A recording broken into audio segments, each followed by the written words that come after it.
About geometric topology of liquid crystal textures. Gareth, I think you have 40 minutes? I have 40 minutes, I hope. I hope I have 40 minutes. You will have 40 minutes. Okay. You have to finish by 5. You have your 40 minutes. I'll do my best. Okay, so I'd like to start by thanking the organizers for putting on a really fascinating workshop and for inviting me to participate and talk a little bit about some of our recent work. So today I'd like to tell you about, in some kind of sketch overview, about some ideas that we've been thinking about for the past few years on the blend between geometry and topology. Okay, so here's some kind of small subset of things that people have come up with within the past 15, 20 years or so that illustrate topological things that you can make in a variety of different liquid crystal systems. So there are things like these beautiful cholesteric shells that Randy was telling us about this morning. There's this celebrated twist-green boundary phase that Tom Lubensky developed the theory for over 30 years ago now. It was about, I guess, 8 years ago or more that the Ljubljana group started tying defect lines into knots, so you can imprint different types of knots into liquid crystal textures. You can make you can print or fabricate colloids that have holes in them and different funny shapes and see what sort of textures you can induce associated with the structure and the topology of colloidal inclusions that you put into the system. And one of the things that is rich in this area, or that underpins or that drives this way of controlling materials, is that the structures that you're creating have some topological aspect to them and are therefore robust. And also, because defects in the material are highly energetically costly, there's a sense in which they organize the behavior of the material over large scales. So they allow you to describe much of what you see in a reduced fashion. And a modern take on an old story in this regard is given by these active liquid crystal droplets. So this is a kind of trendy story these days for, I think, obvious reasons, where you have a liquid crystal system that is actively moving, actively generating flows. It's confined to the surface of some spherical droplet and is tangent to it everywhere. So there's a topological theorem, the Poincaré-Hopf theorem, that tells you there must be defects in the director field. There are 4 of them of strength 1/2, and you can get a reduced description of what's going on in this system just by tracking the location of the defects and having some local description for the flows that they induce. Okay, so those are the sorts of things that people have, some smattering of ideas of things that have been giving people things to think about in recent years. So I want to say a couple of things about sort of general approaches to topology and defects in liquid crystal textures. So here's a very schematic overview of the classification of different defects in nematic materials. You have these quasi-two-dimensional things characterized by this Schlieren texture that have a bunch of defects where the brushes appear to have pinch points on them, either in 4s or in 2s. And these were the original disclinations that Frank introduced in his celebrated paper. And they're classified by this homotopy group. So the idea is to try to classify the different types of defects that you see in your systems using some topological machinery. And the machinery that was introduced in the mid-1970s was the machinery of homotopy theory. And if you know what the order parameter looks like, then there's some machine that you turn the handle on that will tell you what is the list of all possible defects that you might see in that material. So there's an answer for these quasi-two-dimensional textures. If you go to full 3-dimensional defect lines, the disclination lines in 3 dimensions, then there's an answer for that also. There's either a disclination line or there's a non-singular object. And in 3 dimensions, you can have isolated points. So you should imagine this is some kind of spherical droplet with radial boundary conditions and a single defective point at the center. And again, the machinery of homotopy theory will tell you how many different types of defects you can have. So it will tell you that there's some integer z, a topological charge that classifies those things. And so these methods have been very powerful in telling you what sort of defects you can have in different systems, and not just liquid crystals, but also in superfluids and in principle in cholesterics and smectics and any other type of ordered material. If you have some ground state manifold, then you can run this machinery and get a list of possible defects that you can see in that material. The downside with it is that it's not especially geometric. It tells you things like what is the charge of the defect, or whether the director is orientable or not in going around this defect line, but it does not give you any kind of serious control over the geometry of the director field associated with this topological feature. And to recap what Randy told us in the first lecture, this was not planned, but it was fortuitous that he told you all about focal conics first thing this morning. So here's a classic example of something that looks as if it's some type of defect in a liquid crystal and is organizing structure and organizing it in a sufficient way that you can really deduce. Historically, Friedel and Grosjean deduced the structure, the arrangement of molecules in smectic material from looking at a picture of this type. And the main thing that you get from looking at pictures like this is that it's very strongly geometric. These are geometrically precise shapes. And so the thing that, let me show you one more picture of it. Here's a beautiful picture I like very much of, this morning Randy showed you a paper of Cayley's from the 1860s describing the cyclides. This is a paper of Maxwell's from slightly later in the 1860s, also giving a description of the cyclides. And it includes this beautiful hand-drawn plate that he produced. So it puts my Mathematica artwork to shame that I can't do this by hand as line sketches. I wish I could reproduce this. And it gives you the flavor that the things that appear in liquid crystals and characterize them can be very strongly geometric. And so I want to try to develop an approach to the topology in liquid crystals that also emphasizes or captures some of this geometric structure. Okay, so the geometric features originate in some sense from looking at the way in which the director varies from point to point in the material, so looking at the director gradients. That gives you the elasticity theory for liquid crystals. And at least as it was presented by Frank's paper is beautiful and very inspiring for me, precisely because he presents his elasticity theory as a geometric theory of curvatures of the director field. And of course, that's where the names, splay, twist, bend, and saddle splay, those are all geometric names for the different types of curvatures that he was able to think up and then write down some elasticity theory. The version I show here is a small variant on this. The idea in this decomposition is that locally you have a director field, say for instance it points along the z direction or vertically, and then when you're given that direction it also gives you the perpendicular horizontal directions. So there's a natural splitting into the directions that are parallel to the director and those that are perpendicular. And there's a local symmetry of rotations about the vertical directions that preserve the director but act non-trivially on the horizontal plane. Okay? And you take the director gradients and you decompose them in a natural way under the action of that local symmetry. You get these four pieces.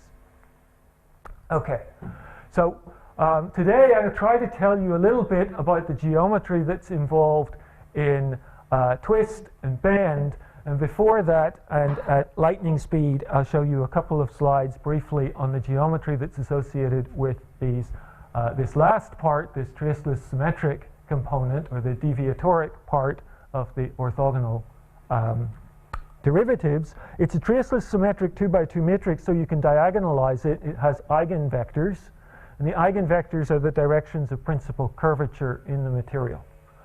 But there's more geometry to it than that. And the example, the illustration of the geometry that's in this little 2x2 matrix that I like the most is this beautiful experiment by Epi Efrati and William Irvine from a few years back.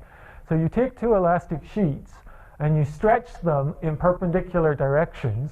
Those define the principal directions, or the directions of principal curvature of this material, and you glue them together. And then if you were to cut strips out of it that were aligned along these stretching directions, it would curl up into a little section of a cylinder along those principal curvature directions, because those are the directions of principal curvature. And the fun other thing that you can do is you can instead cut the strips along the diagonals. And when you do that, instead of it curling into a C shape, it twists itself up into some kind of helix. So alongside the directions of principal curvature, at 45 degrees to them, there are also directions of principal twisting. That will tell you, for instance, what the pitch axis in a cholesteric type material is. And then also these principal directions, these are defined so long as the little matrix has eigenvectors, so long as it's not a degenerate matrix. And so the degeneracies in the matrix, any places where it's degenerate, will be places where this preferred direction is not defined, where it's ill-defined in some sense. And because this is a geometric construction, those degeneracies are associated with geometric phases or Berry phases, and they encode some type of topological information.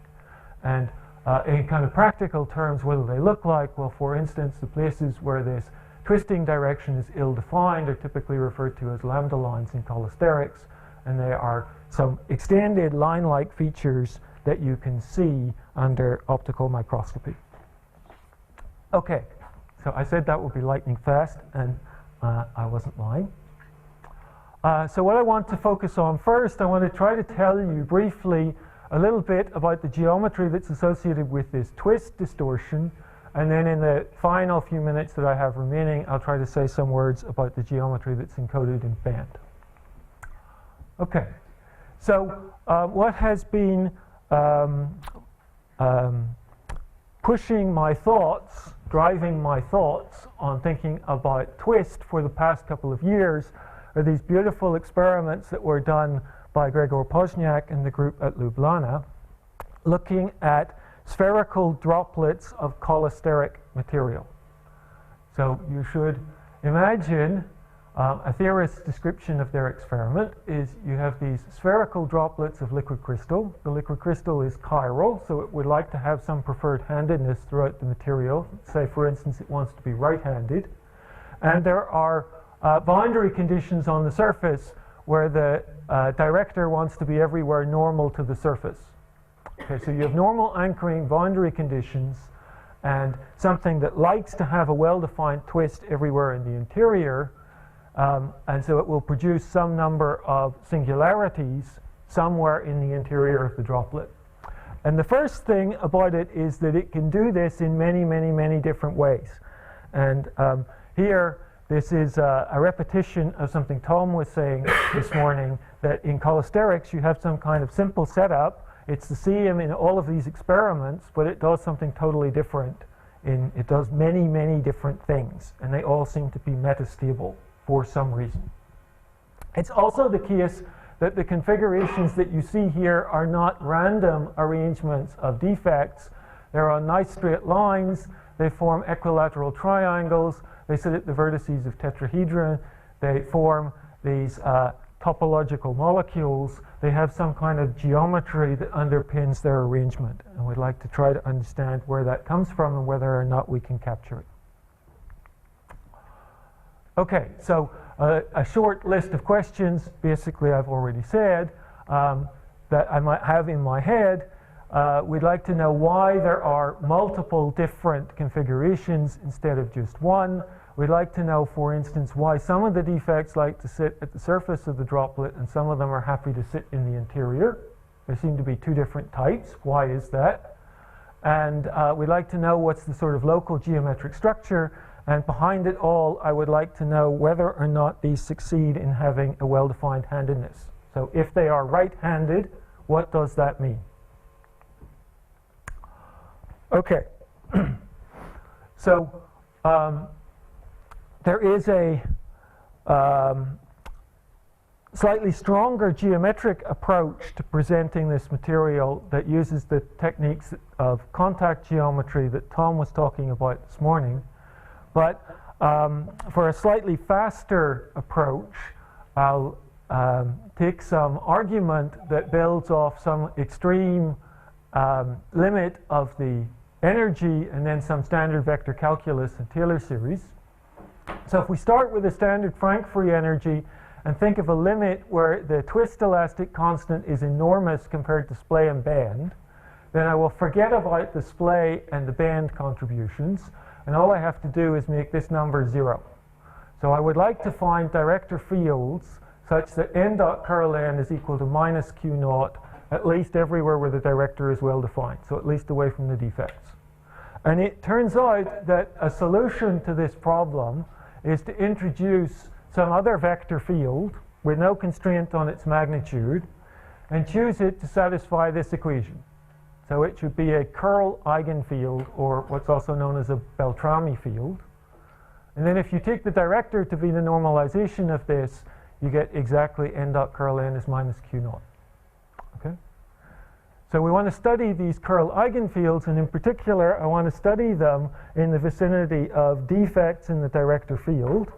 And the defects in the director field are going to correspond exactly to the zeros of this curl eigenfield. So I want to study what is the structure of a zero of this vector m that satisfies this equation. And I do that by Taylor series. Okay, so here's the Taylor series. You write down a Taylor series for m. The constant is 0 because I'm expanding about 0. And I have some linear terms and quadratic terms in higher order and higher order. And I take the curl of it to form this equation, and differentiating reduces degree by 1. So the linear terms become the constant part, and the quadratic terms become the linear part, and so on and so forth.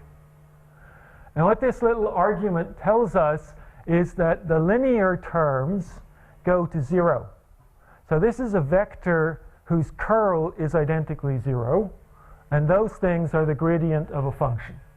So the basic structure that underpins these chiral defects is that their structure is determined by the gradient of some function that has an isolated critical point at the origin. Okay, so there are 3 things that come out of this argument. The argument is very simple, but it pulls out 3 features of chiral point defects that I think are interesting. The first one is that generically, point defects in a generic point defect in a vector field is not chiral. Okay, so you have to do something special to make it have a well-defined handedness. The second thing is that the special thing that you need to do is have its structure be determined by the gradient of a function with some isolated critical point. That tells you that the classification of point defects that are chiral, that have a well-defined handedness, is finer than what you would get just from the homotopy theory. It's not the classification up to arbitrary deformations of an arbitrary vector field, but only up to deformations of some function with some particular critical point. And in particular, it's going to be given by singularity theory. So there's a role for singularity theory, a fun slightly different role for singularity theory to play in the classification of defects in cholesteric materials. And the last one is that actually this isn't any old function, it's quite a special one. It turns out it's a harmonic function. And the way that you see that is you take the divergence of the defining equation. Because div curl is equal to 0, the left-hand side vanishes, and on the right-hand side we get q naught times the divergence of m. So a curl eigenfield is divergence free. And then if linearly it's the gradient of a function, I take the divergence of this, it tells me that this function is a harmonic function. And there's an immediate consequence of that. The consequence is that whatever the critical point is, it has to be a saddle, or to say it differently, no maxima, no minima. So that's the maximum principle in mathematics. And Mike Gunn was reminding me recently that in electrostatics we refer to this as Earnshaw's theorem. And that's an interesting statement and constraint on things that are chiral, so on defects in chiral materials. Okay, let me give you illustrations very quickly of each of those three things. So for point 1, generic point defects are not chiral. Well, suppose I have a generic defect, then it's not surrounded by a uniformly chiral director field. One side of it is left-handed, the other side is right-handed. And the material wants to be right-handed, so it wants to expand this region at the expense of the left-handed region. And the way that it does that is it takes the chiral defect and it pushes it out of the interior of the system. So the things that sit at the surface because they are not chiral. They sit at regions that where one side of them is right-handed, that's blue in this figure, and the other side of them is left-handed, that's red in this figure. Okay, and so that gives you some intuition as to why you should have defects. You should have two types of defects in these experiments, those that sit close to the surface and those that sit in the interior. Okay, second one, singularity theory. So singularity theory gives you a number of tools to identify and classify the different sort of point defects that you see or that you could potentially see in experiments or in realizations. Here's two representations of what singularity theory is about. Singularity theory is about classifying the degenerate critical points of a function. So I have a function of 3 variables. I let it have a critical point at the origin, so its gradient should vanish there, and I want to classify the different things that can happen. The so-called simple ones are classified or exhausted by functions that have this basic form. Another representation of them is this set of images that was taken by John Nye and Michael Berry in the mid-1970s in their work on caustics, which produces examples or realizations of the simple singularities in this table in the order in which they appear in the table. And then you can hunt through the list that is provided to you and look to see which ones would correspond to chiral point defects of different degrees or different topological charges. There are the ones that are generic, the so-called Morse defects, and then there are the ones that are not, that fall somewhere in this table, or in this case for the degree, the charge -3 case, that fall in fact off this table. But nonetheless, if you take this little Taylor series as a description for the structure in the vicinity of the central defect in either of these cases, it will reproduce for you the entire structure throughout the droplet, including the location of the non-chiral defects at the surface. Okay, so somehow this little singularity theory is correctly capturing the structure and geometry of the things that are seen in experiments. And very briefly, one little extension of this or application of it, singularity theory gives you a lot of tools to play with. In particular, it gives you a systematic way in which you can perturb complicated critical points to make them simpler, so break up degenerate critical points into non-degenerate ones. Those are called unfoldings in the language of singularity theory. And it gives you some systematic way to perturb or break apart defects in cholesterics. So here are some examples of things that you can do by tuning parameters appropriately, and a comparison between what comes out of some little Taylor series against the sort of structures that you see experimentally.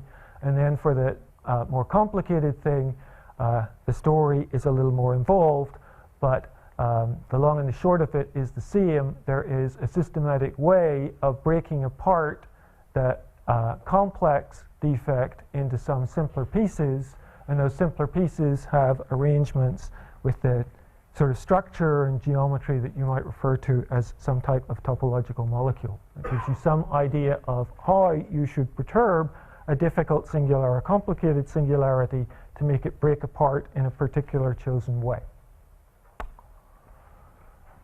Okay, and the last thing this point about the critical point must be a saddle, or alternatively, no maxima, no minima. So this gives rise to a phenomena that I'm referring to as topological chirality, which is that because maxima and minima are excluded, a way of saying that is that radial director fields frustrate chirality, so having a well-defined handedness in a fundamental or topological way. And although I present this in a kind of schematic fashion, it turns out this is a theorem that was proved a little over 20 years ago by Ellie Ashberg and Thurston. They refer to it as the Rabe stability theorem for confoliations. And the loose idea in it is that any time I have a region of the material where the director is radial, I cannot have a single-handedness for the director field in the vicinity of that surface where the director is radial. So in particular, if I have a spherical droplet with normal anchoring boundary conditions, that frustrates the chirality in a topological way. There must necessarily be some region that has the wrong-handedness in the vicinity of the surface of this droplet. And so I show it here. The blue region is supposed to have the correct handedness, and then the thing that's in this little red strip around the surface of the droplet has the wrong handedness and is there for fundamental reasons. Okay, so it's a kind of interesting thing. Energetically, you would like to get rid of this, so you want to make it as small as possible, but it is impossible to remove it entirely, so it's some kind of novel topological soliton. And I will flash up very briefly another illustration of it that comes up in a place where I don't a priori have a spherical confining surface to produce this effect. So here I look at cylindrical capillaries with normal anchoring on the surface. And the cylindrical capillary by itself, so I'm going to do it in a situation where I impose periodic boundaries top and bottom. So you should think of it as like a torus. And that by itself does not provide some topological frustration. But the famous escape of the director field from being radial at the boundary to being axial along the center of this capillary can take place in one of two ways. It can either escape up, as here, or it can escape down. And if it switches between the two options, then there is a defect that sits at the interface between the two choices. And so you can imagine creating strings of these defects by switching between escape up, escape down, escape up, escape down. And you get -1 defect here or +1 defect there. And the point about doing this is that we have created a region in the material where the director is radial to some spherical confining surface. And so we've generated some topological frustration to the chirality in the system. So if you simulate this, what you find is that the lower defect is perfectly happy to be chiral. It's blue everywhere. But the one up here, which has this radial profile around it, has regions of reversed handedness. And even if you ramp up the chirality to be much higher, you can eliminate it partially around the location of the defects, in this instance by generating an additional pair of defects. So it took one defect and resolved it into 3, but there's still this ring of reversed handedness that is present for some kind of topological reasons. Okay, so that's what I wanted to say about twist. And in the last 5 or 10 minutes, I'll try to say a few words about the geometry that's associated with band distortions in the director field.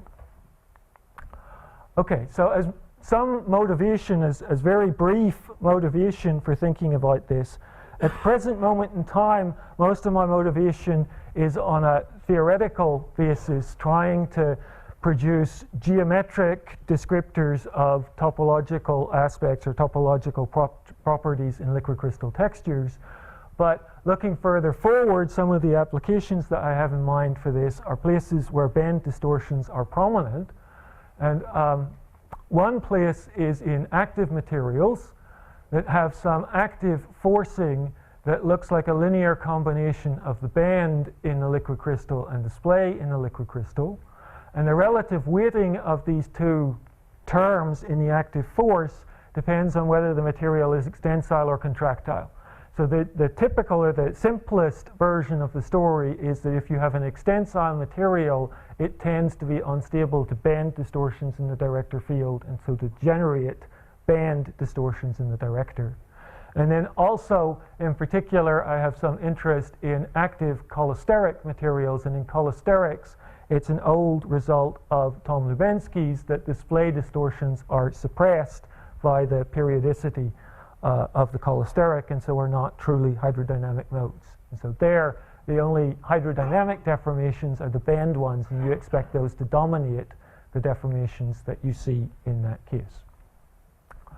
And then the real material that is driving most of my thoughts in this direction is this so-called twist-bent nematic phase that was discovered experimentally about 6 or 7 years ago now.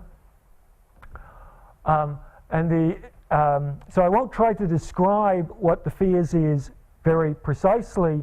The only thing that I'll say about it really is that it has some energetic preference for non-zero bend. And I want you to have in mind that this is some kind of counterpart to a cholesteric material where cholesterics have an energetic preference for non-zero twist. These are materials that have an energetic preference for non-zero bend. And then you ask, what do they do? What sort of things do they show? Okay, so what is a geometric approach to characterizing the band distortions in the liquid crystal? Well, the band is this object, it's n dot grad n, and that is the curvature of the integral curves of the director. This is something that Hillel said and made use of in his talk in the last session. So this is the derivative of the director along itself. So as you walk along the director, you sweep out the integral curves of the director field, and then you measure how rapidly the director, the tangent to those integral curves, changes as you walk along them. That's the curvature of the integral curves. And this twist-bent nematic phase is a material where the curvature has some preferred non-zero value. And then there is a result, a standard result in the theory of space curves, which tells you that constant value for the curvature tells you that the curve is a helix with two degeneracies. There's a straight line and a planar circle, but otherwise it's a helix. The one thing that it doesn't tell you is the handedness of the helix. It could be right-handed or left-handed, and the material doesn't care which of the two it is. It picks that spontaneously.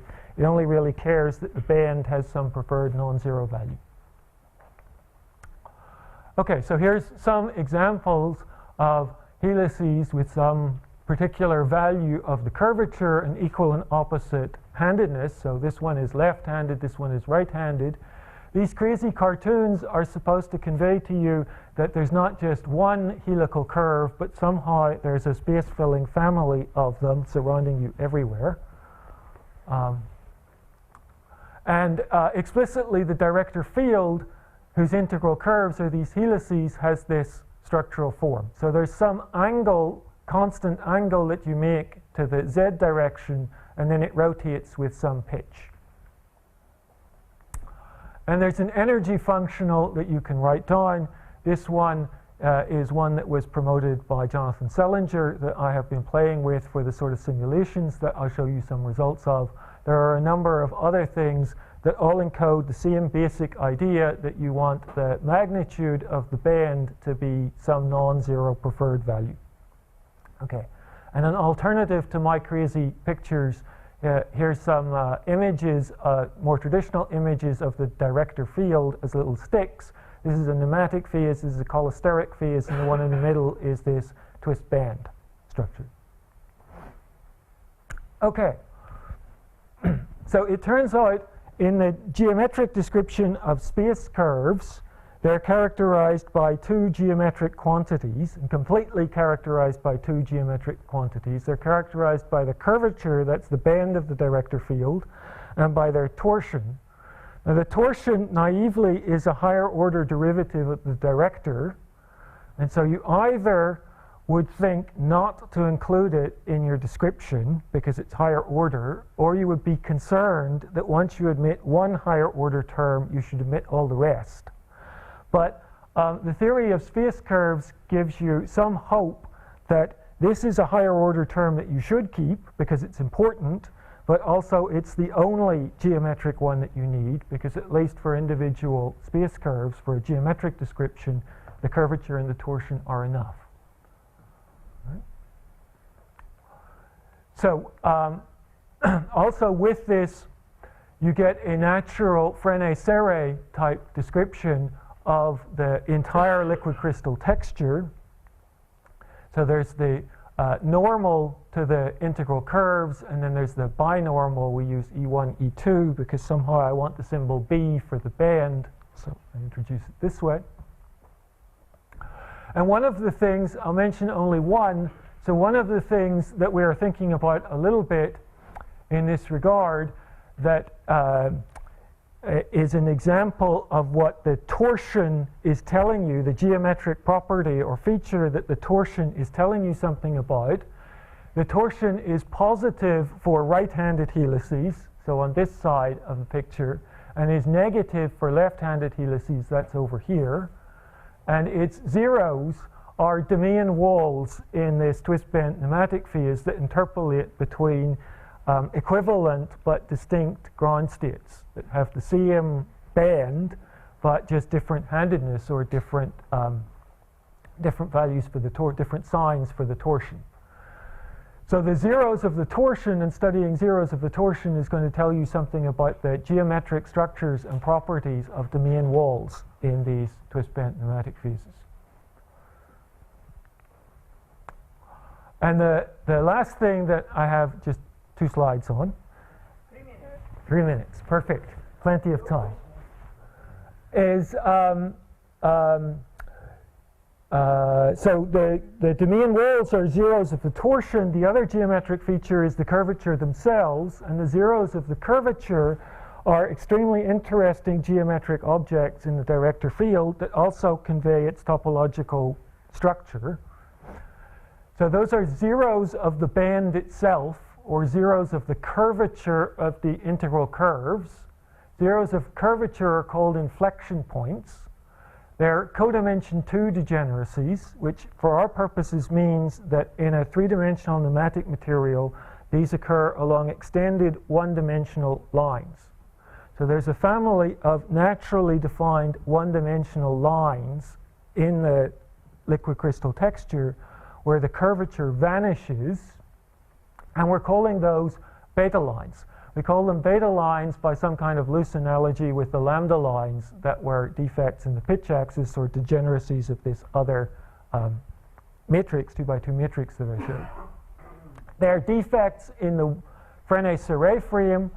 There are also defects in the heliconical pitch axis, and because they're zeros in some vector field, they convey the topology essentially through an extension or generalization of the Poincaré-Hopf theorem. So I will show, without much discussion, 2 examples of this. You can generate skyrmions in a background of this heliconical twist-bent nematic phase, and you can count the number of skyrmions that you have by counting the zeros of the band, so the number of beta lines that are passing through any given surface. That's a dual to this standard integral formula, but perhaps a different geometric take on it. And then I think I will skip this and end by saying you can also play the same game looking at Hopf textures that are inserted into this background heliconical phase. So these are some of the integral curves of the Hopf texture, which are tremendously complicated. But you can extract out of it where the zeros are, and it turns out there are 3 zeros. Those are the green curves here, and they have pairwise linking between them, and they also have some type of local structure which gives them a self-linking. And the idea is that you should be able to reproduce the Hopf invariant of the texture by some combination of the linking and self-linking in some formula that is reminiscent or familiar from studies of helicity and so on and so forth.